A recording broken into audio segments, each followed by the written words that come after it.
साथीहरूसँग हलो भन्दै टाढाबाट हात उठाउने र नजिक पुगेर हात मिलाउने चलन बाल्यकालबाटै सिकेका थियौँ। समाजले उच्च जात भनेको जातका साथीहरू पनि दिल खोलेर हात मिलाउँथे। आफ्नो पुस्ताका साथीहरू जातको विषयलाई लिएर विभेद गर्लान् भन्ने कल्पनै थिएन। एक अन्तरङ्ग मित्रसँग बाटोमा अचानक भेट भयो। उनले परैबाट हात उठाए, मैले पनि उठाएँ। नजिक पुगेपछि मैले हात अघि बढाउँदै मिलाउन खोजेँ। उनले भने, आज हात नमिलाउँ ल? किन भनेर प्रश्न गर्ने हिम्मत ममा थिएन। म तथाकथित सानो जातको मान्छे। समाजले त्यस्तै भन्थ्यो। अरूको इच्छा र इसारामा चल्नुपर्ने बनाइएको थियो। उनी आफैले स्पष्ट पारे, दिदी सुत्केरी भएकी छे, खानेकुरा बोकेर हिँडेको छु। अझ सानोको घटना स्मरण आउँछ। सरस्वती पूजाको समय सबैमा फरक खालको उत्साह हुन्थ्यो। पूजा गर्ने, बुनिया बयर खाने। हामीलाई भने अघिल्लो दिनबाटै सरले पूजाको दिन बिहानै आउन उर्दी जारी गर्दै धेरै खानेकुरा दिने प्रलोभन दिनुहुन्थ्यो। कस्तो माया गर्ने सरहरू जस्तो लाग्थ्यो मलाई व्यक्तिगत रूपमा। अरू पुग्नुभन्दा अघि नै विद्यालय पुग्यो। म जस्तै अन्य दलित समुदायका विद्यार्थीहरूको पनि उपस्थित हुन्थ्यो। सरले भित्रबाट एक लाक्रा उखु, सिङ्गा सुन्तला, एक पोलिथिन बुनिया र केही बयरहरू ल्याइदिनुहुन्थ्यो अनि भन्नुहुन्थ्यो, ल टन्न खानु, फेरि नआउनु नि अब। हामीलाई आवश्यकताभन्दा धेरै दिएर फकाउने अनि पूजाको समय विद्यालयमा आउन नदिने शिक्षकको नियत वर्षौँ पछि मात्र बुझियो। आज भदौ 15, मेरो लागि विशेष दिन। वर्षौँ अघि आजकै दिन आमाले यस धरतीमा पाइला टेकाउनु भएको थियो। हुर्किएर समाजसँग परिचित हुनु अघि नै विभेद बुझाइयो। मानौ न जन्मिनु अघि नै धब्बा लागिसकेको थियो शरीरमा। म तथाकथित तल्लो जातको मान्छे। सामाजिक व्यवहार त्यस्तै अनुभूत गराइन्थ्यो। अन्याय र अत्याचारको भुङ्रोमा फालिन्छ, सहनै पर्ने बाध्यताको सिर्जना गराइन्छ। हरेक जन्मदिनले मलाई खचखच्याउँछ, पिरोल्छ, छटपट गराउँछ, मनका भावलाई उथुल गराउँछ। सङ्खुवा सभाको एउटा विकट क्षेत्रमा जन्मिएको मलाई जन्मदिनु अघि आमाले के सपना देख्नुभयो कुन्नी? मलाई भने हरेक जन्मदिनले एउटा सपना निरन्तर देखाउँछ। कहिले विपना हुने निश्चित नभएको एउटा सपना, अन्याय र अत्याचार विरुद्धको सपना, निश्चित व्यक्तिले आफ्नो स्वार्थका लागि टेरिटोरी खडा गराएको जातको विभाजन अन्त्य गराउने कठिन सपना। युद्धमा होमिएको योद्धाको परिकल्पना गर्छु। आफूलाई युद्ध सहज छ त? समय मनमा प्रश्न उठ्छ। एकातर्फ हजारौँ, लाखौँ अनि करोडौँ सेनाहरू, शब्दका भावनाहरू र व्यवहारका शस्त्र अस्त्र बोकेर तैनाथ विद्रोही जमात। अर्कोतर्फ म एक्लै, पाइला नै चाल्न नसकिने वातावरण पो बन्ने हो कि त्रास उत्पन्न हुन्छ समय फेरि त्यही समाजबाट देखेको, भोगेको अनि अनुभूत गरेको विभेदले चस्काइदिन्छ। घोच्छ चस्स, सपना देख्न छोड्नु हुँदैन भन्ने आत्मविश्वास बढाउँछ घोचाइले। पीडाले पनि हौसला दिने सायद यस्तै हुनुपर्छ। जातको रङ्ग पोतेर खेलिने होलीले मलाई पाइलामा पीडा र हौसला दुवै दिन्छ। बाल्यकालदेखि अहिलेको अवस्थासम्म आइपुग्दाका भोगाइले पनि त्यस्तै भन्छन्। दक्षिण अफ्रिकाको रङ्गभेद विरोधी आन्दोलनका अभियन्ता देशमन टुडु भन्छन्, चरम अन्याय भइरहेको अवस्थामा तटस्थ रहनु भनेको पीडकलाई साथ दिनु सरह हो। सामाजिक विभेद र असमानताको ज्ञान भएसँगैबाट मैले प्रत्यक्ष अप्रत्यक्ष रूपमा अन्यायको विरुद्ध बोल्न थालेँ। आज पनि बोलिरहेको छु र भोलि पनि बोल्नेछु। अन्यायको विरुद्ध संस्थागत र व्यक्तिगत रूपमा मैले धेरै विषय र सन्दर्भहरूमा आवाज उठाएँ, तर आफैमाथि परेको अन्यायको बारेमा भने मैले बोल्नै सकिनँ। मौन रहनु आफैले आफैमाथि गरेको अन्याय हो भन्ने महसुस गरेको छु। आजसम्म मैले आफूमाथि परेको अन्यायलाई लुकाएर राखेँ। घटना लुकाउने रहर र स्वार्थ त के थियो होला? बाध्य बनाउँदो रहेछ समाजले, थाहै नपाई परिस्थितिको दास बनाउँदो रहेछ। लामो समयको सामाजिक, सांस्कृतिक र राजनीतिक आन्दोलनको विभेदले रङ त फेरिदियो, तर नियत फेर्न सकेनछ, शैली फेरिदियो, व्यवहार फेर्न सकेनछ। व्यक्ति केन्द्रित आलोचना भन्दा पनि आज प्रवृत्तिको विषयमा टेक्नै पर्ने अनुभूति भयो। म आवाज उठाउन सक्ने, न्यायको ढोका घचघचाउन सक्ने व्यक्ति त समाजबाट प्रताडित हुनुपर्छ भने बाँकीको अवस्था के होला। जति बेला म विद्यार्थी राजनीतिमा थिएँ त्यो समय सबैले मलाई अघि बढ्न हौसला दिनुभयो। कुनै पनि कमिटीमा दोस्रो पटक बस्नु परेन, निरन्तर अघि बढिरहे। पारिवारिक रूपमा माओली पक्षका अधिकांश राजनीतिमा जोडिनु भएको थियो। सायद त्यसैको प्रेरणा होला म कम उमेरमै राजनीतिमा सक्रिय भएँ। निश्चित व्यक्तिको स्वार्थलाई समयको मागले जिती थियो। त्यो समय मैले अखिल सङ्खुवा सभाको अध्यक्ष पदको जिम्मेवारी वहन गर्ने अवसर पाएँ। जिम्मेवारी वहन गर्दा गर्दा व्याख्या गरे जस्तो सहज थिएन राजनीतिक यात्रा। पाइला पाइलामा विभेद हुन्थ्यो। आफै जिम्मेवार पदमा हुँदा भोग्नु परेका अन्याय, अत्याचार र विभेद कसरी म मार्फत बाहिर ल्याउने त? यो प्रश्नले हिजो मात्र होइन आज पनि उत्तिकै र उस्तै अवस्थामा गिज्जाइरहन्छ। विषम 2060को अन्त्यतिर विराटनगर झरेको म पत्रकारिता मार्फत आफ्नो नयाँ भविष्यको खोजीमा निस्किएँ। पत्रकारिताकै क्रममा जागरण मिडिया सेन्ट्रलले पूर्वाञ्चल प्रतिनिधिको रूपमा काम गर्ने अवसर दियो। त्यहाँबाट मैले सामाजिक गतिविधि बुझ्न पाएँ। सामाजिक काममा थप चासो बढ्यो। विषम 2062-63 पछि दलित अधिकारको क्षेत्रमा काम गर्ने मनसायका साथ मानव अधिकारका लागि स्रोत विकास मञ्च रिडेप नेपालबाट गतिविधि सञ्चालन गर्ने योजना बन्यो। यो अभियान किशोर विश्वकर्मा, रवि रोक्का, प्रकाश परियार, कपिल सुनार लगायतका साथीहरूले साथ दिनुभयो। राजनीतिलाई नजिकबाट बुझ्ने काम गर्दै म सक्रिय रूपमा राजनीतिक अभियानमा क्रियाशील हुन थालेँ।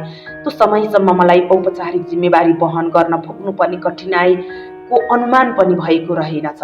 राजनीतिक पत्रकारिता, सामाजिक काम सबै जोडिनुको उद्देश्य आफ्नो मिसन नै थियो। जसरी भए पनि समाजमा रूपान्तरण ल्याउनुपर्छ, त्यसका लागि अघि बढाइएको यात्रामा मैले केही दर्जन भए पनि इट्टा थप्नुपर्छ भन्ने थियो। जब म गैर सरकारी संस्था महासङ्घको नेतृत्वमा रहने इच्छा प्रकट गरेँ त्यही दिनदेखि मैले धेरै चुनौतीसँग लड्नु पर्यो। यति बेला गैर सरकारी महासङ्घको केन्द्रीय सचिवको रूपमा काम गरिरहेको छु। आज जन्मदिनको अवसरमा लेखिएका यी शब्दहरूमा सामाजिक रूपान्तरणको अभियानमा क्रियाशील हुँदा भोग्नु परेका उतार चढावलाई अलिअलि खोतल्ने कोसिस गर्दैछु। स्थानीय स्तरमा एउटा निश्चित संस्थाको नेतृत्व गरिरहँदा मैले पाएको माया, सम्मान र राष्ट्रिय स्तरमा पुग्दै गर्दा आम समाजले मलाई हेर्ने नजरबाट आएको परिवर्तनबाट म आफै अचम्मित भएँ। रिडेपको नेतृत्व गर्दा गर्दा दर्शकको कुरा सुन्ने निमन्त्रणा गैर सरकारी संस्था महासङ्घ केन्द्रीय सचिव हुँदै गर्दा टुट्यो। त्यो पनि अधिकांशले घोषित रूपमा दलितलाई मञ्चमा बसाउनु हुँदैन भन्ने शब्द जोड्दै भएको अघोषित बहिष्कारले मलाई ठुलो पीडा दियो। म नेतृत्वमा आइसकेपछि आफ्नै साथीहरूले जातीय विषयलाई उठाउन छोड्नु भएन। कामीबाट शासित हुन सकिँदैन, कामीलाई मञ्चमा राखेर हामी मुनि बस्न सकिँदैन जस्ता अशोभनीय तर्कहरू सुन्थे आफ्नै कानले। तर सुनेको नसुने झैँ गरे। नेतृत्वमा रहेका मानिसहरूको आलोचना हुन्छ, टीका टिप्पणी हुन्छ अनि नेतृत्वलाई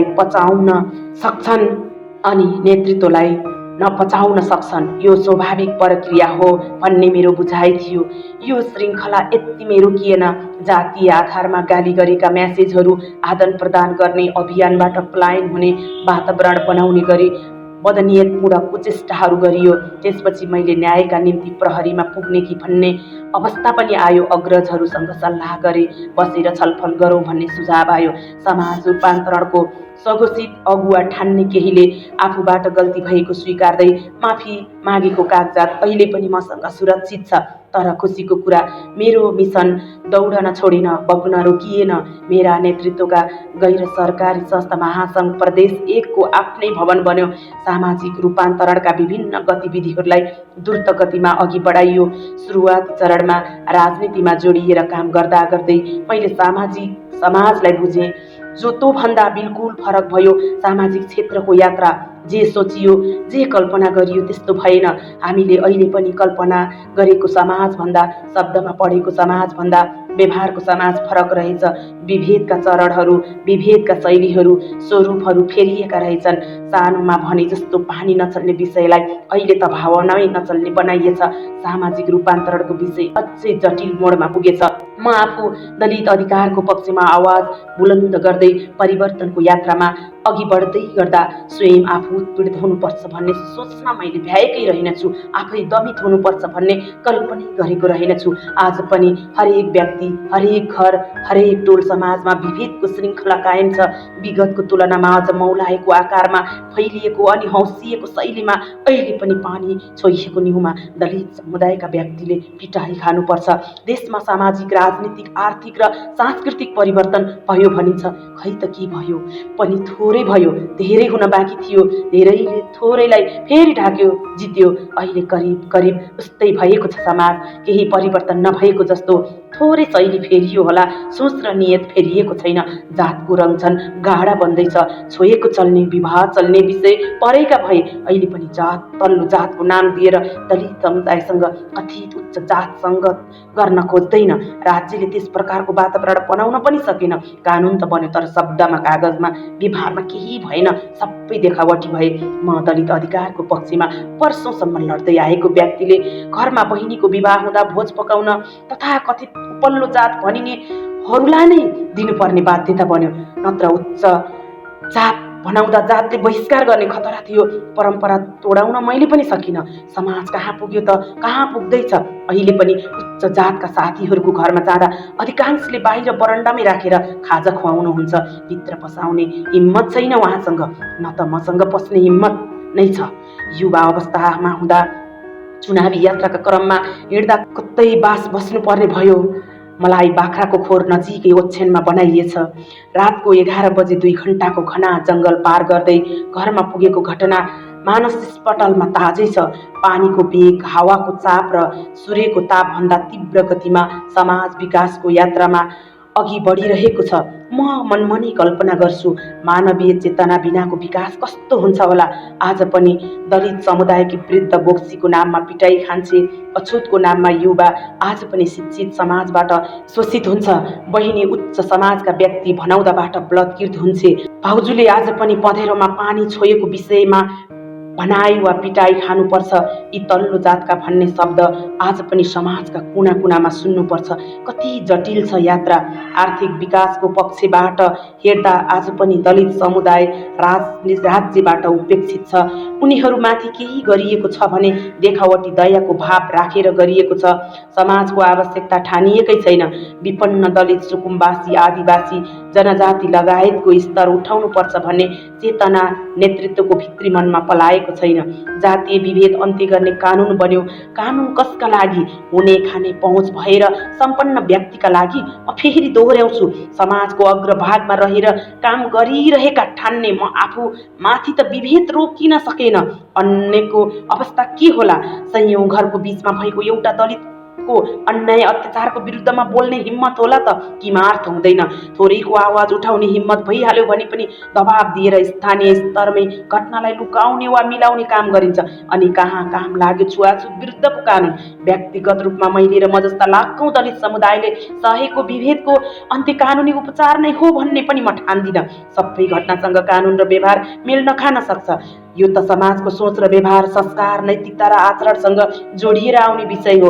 तर अझै म सपना देख्न छोड्दिनँ। दलित र गैर दलित अङ्कमाल गरेको सपना, हातेमाले गरेको सपना, सामाजिक र सांस्कृतिक भावना साटासाट गरेको सपना, आर्थिक र राजनीतिक हैसियत समान भएको सपना, जातको आधारमा गरिने विभेद एकादेशको कथा भएको सपना, पानी छोएको न्युमा पिटाई खाएका घटनाहरू इतिहासका पानामा सीमित भएको सपना र सपनाहरू निरन्तर देखिरहनेछु।